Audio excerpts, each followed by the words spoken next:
जय हिंद दोस्तों, कैसे आप लोग। आई होप कि आप लोग अच्छे होंगे, जबरदस्त होंगे। चलिए, हम लोग कल पढ़ रहे थे हिंदी व्याकरण में वर्णमाला पढ़ रहे थे। उसमें हम लोग यहाँ तक पढ़ चुके थे कि ओठाकृति के आधार पे स्वर के भेद। वहां पे पढ़े थे कि दो होते हैं, पहला होता है वृत्ताकार स्वर और दूसरा होता है अवृत्ताकार स्वर। यहाँ तक हम लोग पढ़ चुके थे। आगे हम लोग को पढ़ना है जाति के आधार पे स्वर के भेद। चलिए लिखिए, जाति के आधार पर स्वर के भेद।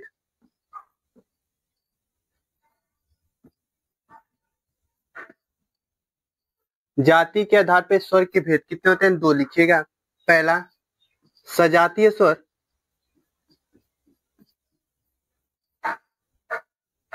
सजातीय स्वर, सजातीय। दूसरा लिखिएगा विजातीय स्वर।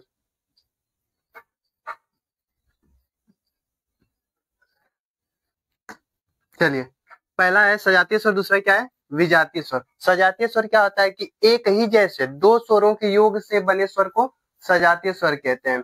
विजातीय स्वर क्या होता है कि अलग अलग प्रकार के स्वरों के योग से बने स्वर को विजातीय स्वर कहते हैं। पहला हेडिंग डालिए सजातीय स्वर।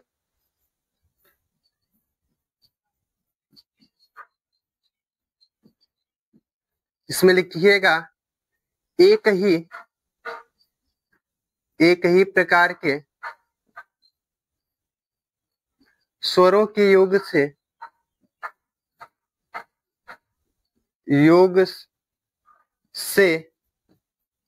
बने स्वर को सजातीय स्वर कहते हैं। जैसे में लिखिएगा आ, ई और ओ। देखिएगा अ प्लस अ मिलकर क्या बना होता है? आ। देखिए ये एक ही जैसे स्वर है, इन दोनों स्वरों को मिलाकर क्या बना है? आ बना है। इसी प्रकार जो बड़ी ई है, ये किससे किससे मिलकर बना होता है? तो छोटी ई प्लस छोटी ई से मिलकर बड़ी ई बनता है।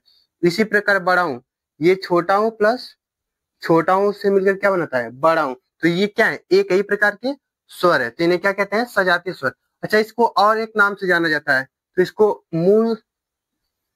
मूल दीर्घ स्वर भी कहते हैं। और इसको जो विजातीय स्वर, इसको संयुक्त स्वर कहते हैं।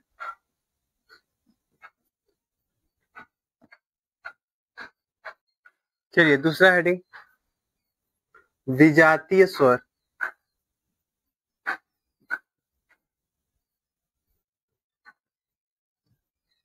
या संयुक्त स्वर।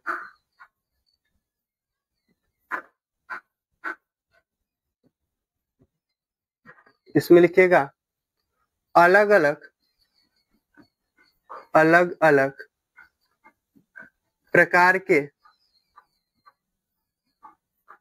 स्वरों के योग से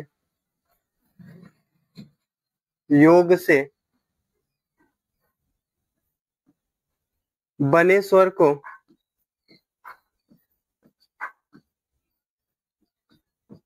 विजातीय स्वर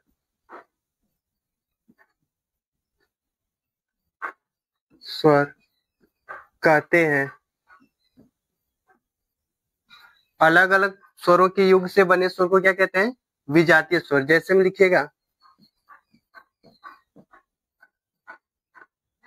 अ प्लस ई मिलकर ए बनता है। देखिए ये अलग अलग स्वर है।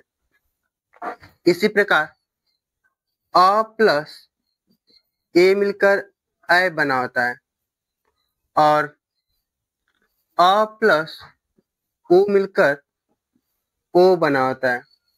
फिर अ प्लस ओ मिलकर अ बना होता है। ये क्या है? विजातीय स्वर। इसके बाद हमको लिखना है, लिखिएगा अगला मुख खुलने के आधार पर स्वर के भेद कितने होते हैं? लिखिएगा चार। कितने होते हैं? चार। पहला लिखिएगा समृद्ध स्वर, दूसरा लिखिएगा अर्ध समृद्ध स्वर,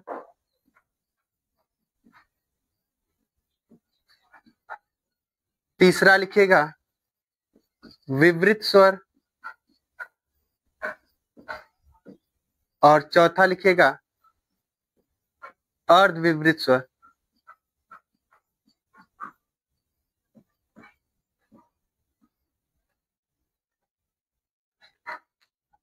समृद्ध स्वर क्या होता है सुनिएगा कि वे स्वर जिनके उच्चारण में मुख लगभग बंद होता है उन्हें क्या कहते हैं? समृद्ध स्वर। जैसे में ई उ इनको बोल रहे तो मुख लगभग में क्या है? बंद है। अर्ध समृद्ध क्या होता है कि वे स्वर जिनके उच्चारण में मुख लगभग ये समृद्ध स्वर से थोड़ा सा ज्यादा खुला होता है उन्हें क्या कहते हैं? अर्ध समृद्ध। इसमें यानी जो मुंह है वो आधा से कम मतलब खुला रहता है। जैसे में ए ओ। फिर इसके बाद जो है विवृत स्वर। विवृत स्वर क्या होता है कि वे स्वर जिनके उच्चारण में मुख पूरा खुला होता है उन्हें क्या कहते हैं? विवृत स्वर। जैसे में आ, जब आ बोल रहे हैं तो मुंह क्या है? पूरा खुल जा रहा है। अर्ध विवृत स्वर क्या होता है कि ये विवृत स्वर की अपेक्षा कम और ये समृद्ध स्वर की अपेक्षा अधिक खुला होता है। जैसे में ऐ औ। पहला हेडिंग डालिएगा समृद्ध स्वर। चलिए पहला वाला हेडिंग डालिए समृद्ध स्वर।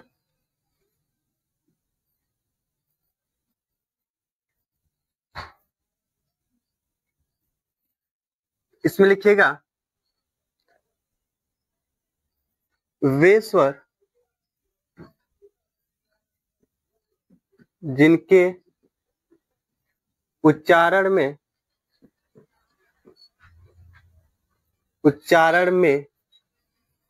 मुख लगभग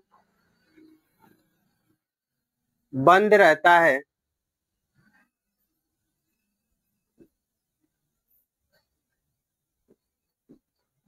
उन्हें समृद्ध स्वर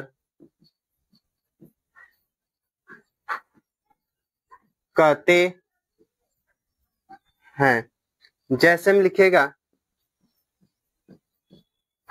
ई उ और री। इसके बाद दूसरा हेडिंग डालिएगा अर्ध समृद्ध स्वर।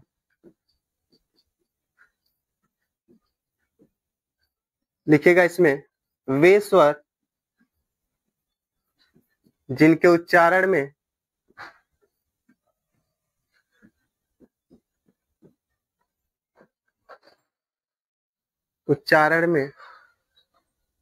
मुख समृद्ध स्वर की अपेक्षा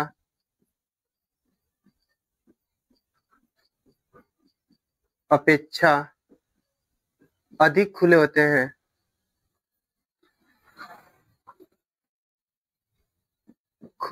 हैं उन्हें अर्ध समृद्ध स्वर कहते हैं। जैसे में लिखिएगा ए ओ। जो ए और ओ है ये छोटी ई, बड़ी ई, छोटा हूं बड़ा हूं, और जो री है इनसे थोड़ा सा अधिक खुलेगा जब इनको बोलेंगे तो। चलिए तीसरा हेडिंग डालिएगा विवृत स्वर।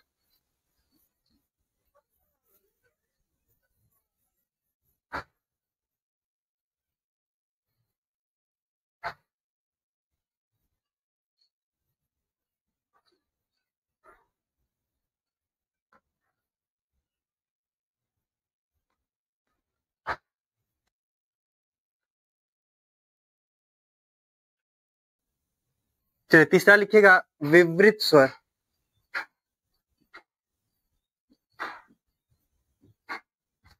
इसमें लिखिएगा वे स्वर जिनके उच्चारण में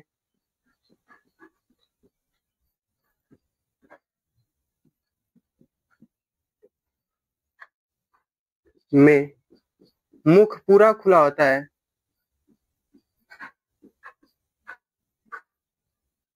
खुला होता है उन्हें विवृत स्वर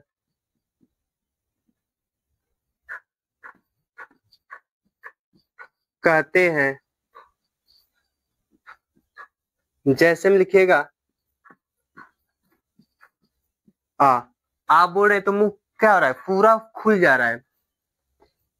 चौथा हेडिंग लिखिए अर्ध विवृत स्वर।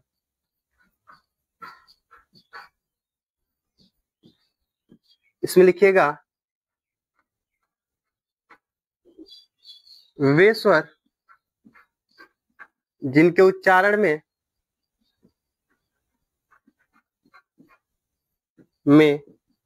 मुख आधा से अधिक खुला होता है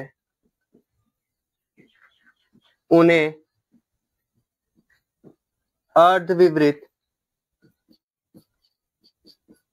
स्वर कहते हैं। जैसे में लिखिएगा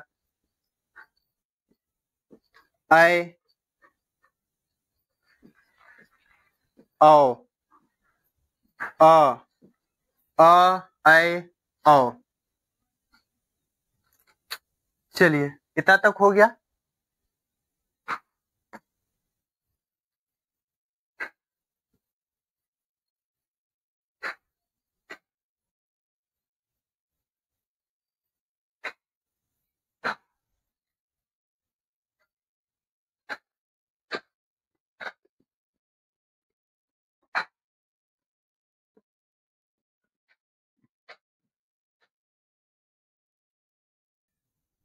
चलिए अगला हेडिंग डालिएगा आगत स्वर।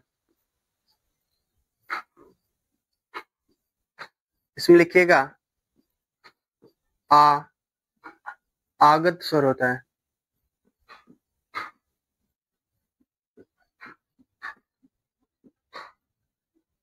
यह आ और ओ के बीच की ध्वनि होती है। बीच की ध्वनि होती है। देखिएगा यह अंग्रेजी भाषा का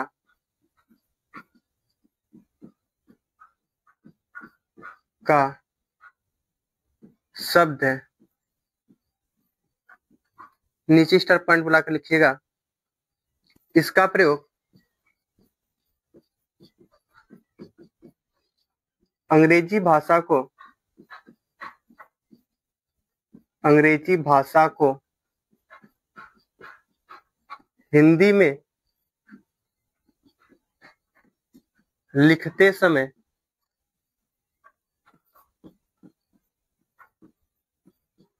करते हैं। जैसे में लिखिएगा कॉलेज, नॉलेज,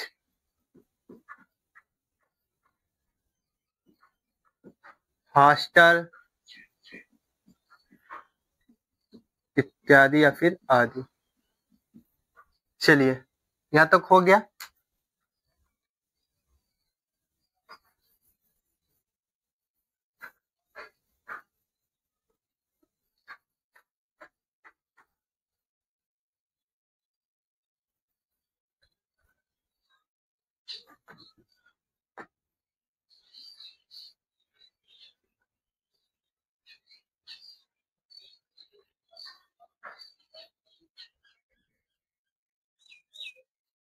चलिए अगला हेडिंग डालिए अनुस्वार।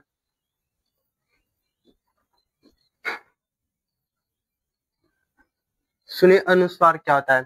तो वे वर्ड जिन्हें बोलते समय नाक से ध्वनि आती है या फिर नाक से हवा आती है उन्हें क्या कहते हैं, अनुस्वार। फिर से सुनिए वे वर्ड जिन्हें के उच्चारण में नाक से हवा आती है उन्हें क्या कहते हैं, अनुस्वार। लिखिएगा वे वर्ड जिनके उच्चारण में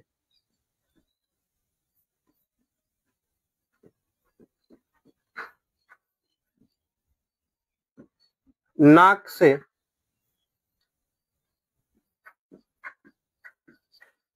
हवा आती है उन्हें अनुस्वार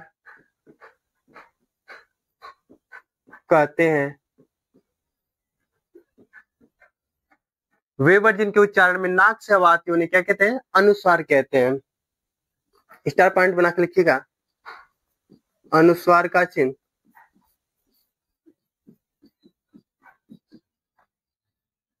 अंग होता है।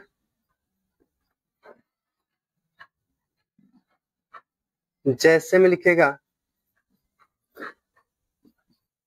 बंदर, देखिए ये क्या है? अनुस्वार है ना। कंगन,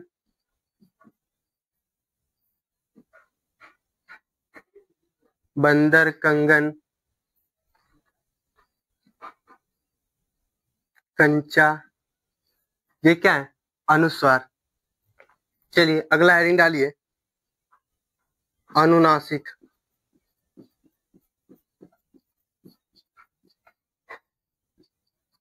सुनिएगा अनुनासिक क्या होता है। तो वे वर्ड जिनके उच्चारण में मुंह और नाक दोनों से हवा निकलती है उन्हें क्या कहते हैं? अनुनासिक। लिखिएगा वे वर्ड जिनके उच्चारण में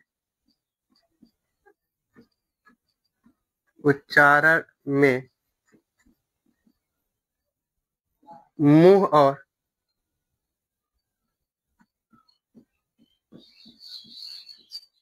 मुख और नाक दोनों से हवा निकलती है उन्हें अनुनासिक कहते हैं।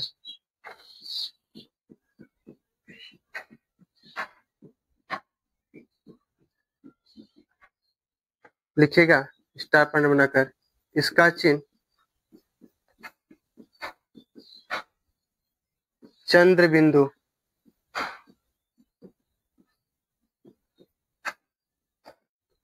होता है। जैसे में लिखिएगा आंख, चांद इत्यादि।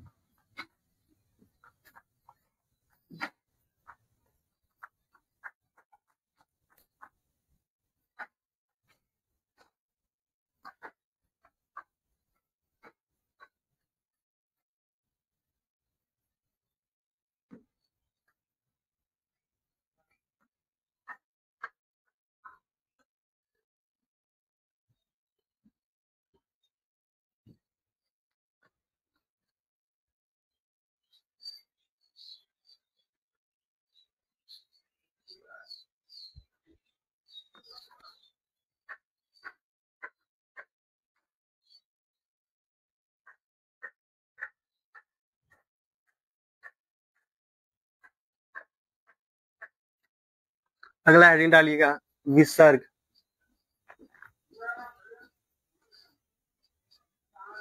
लिखिएगा विसर्ग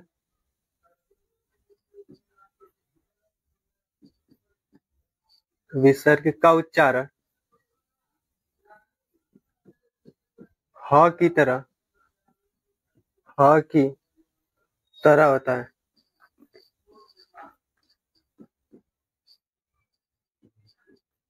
लिखिएगा इसका उच्चारण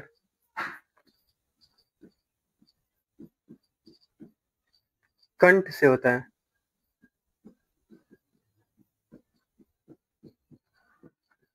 अगला स्टार पॉइंट बना के लिखिएगा ऐसे, विसर्ग अ में जुड़कर अह बनता है।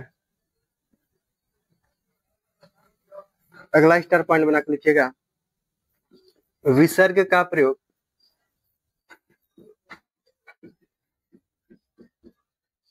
तत्सम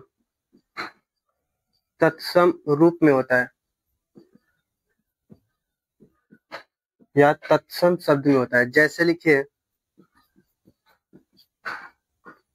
प्रातः, अतः,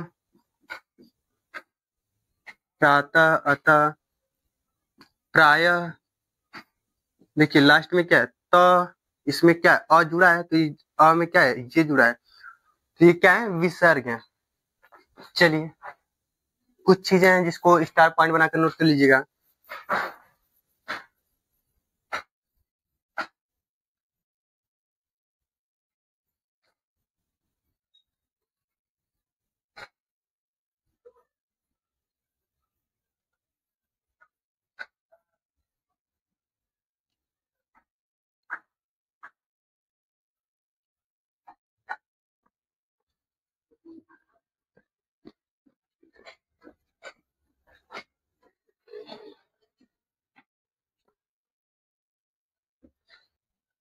चलिए लिखिएगा, अनुस्वार का प्रयोग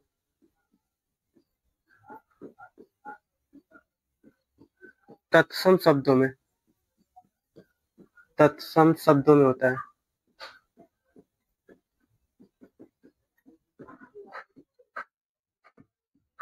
अगला स्टार पॉइंट बना के लिखिएगा, अनुनासिक,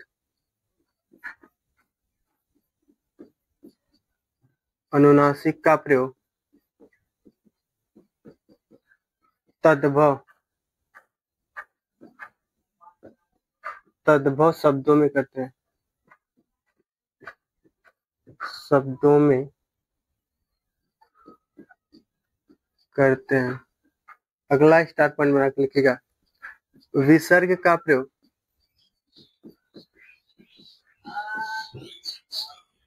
तद्भव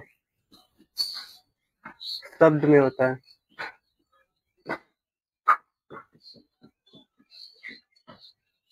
चलिए यहाँ तक हो गया। अब लिखिएगा स्वरों का उच्चारण स्थान, स्वरों का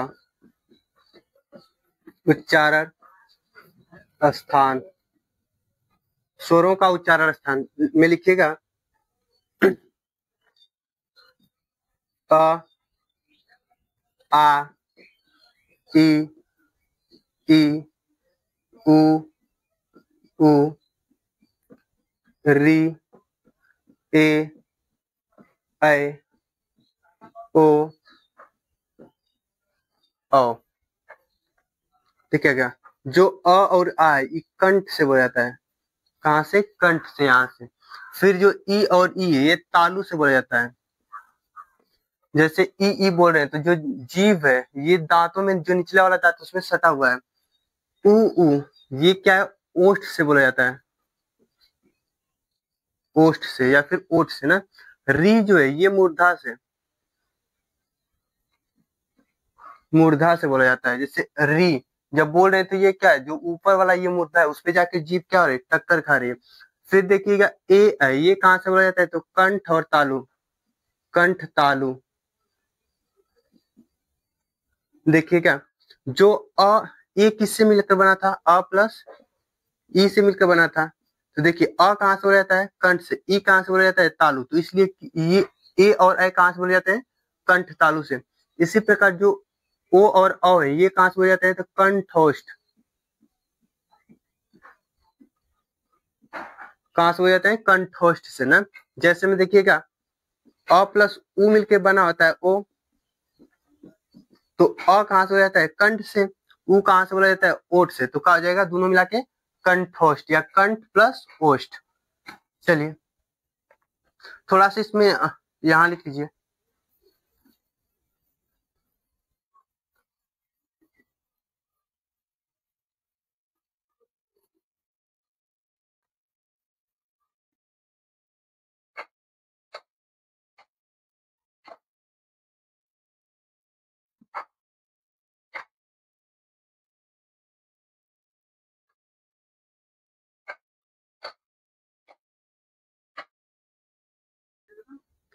अगला स्टार पॉइंट बना के लिखिएगा, री है, री को अर्ध स्वर कहते हैं। जो री है इसको क्या कहते हैं? अर्ध स्वर कहते हैं। चलिए आज के लिए इतना ही। कैसी लगी वीडियो? अगर वीडियो पसंद आई हो तो लाइक करें तथा चैनल पे नए हैं तो सब्सक्राइब करें। मिलते हैं अगले वीडियो में, तब तक के लिए जय हिंद।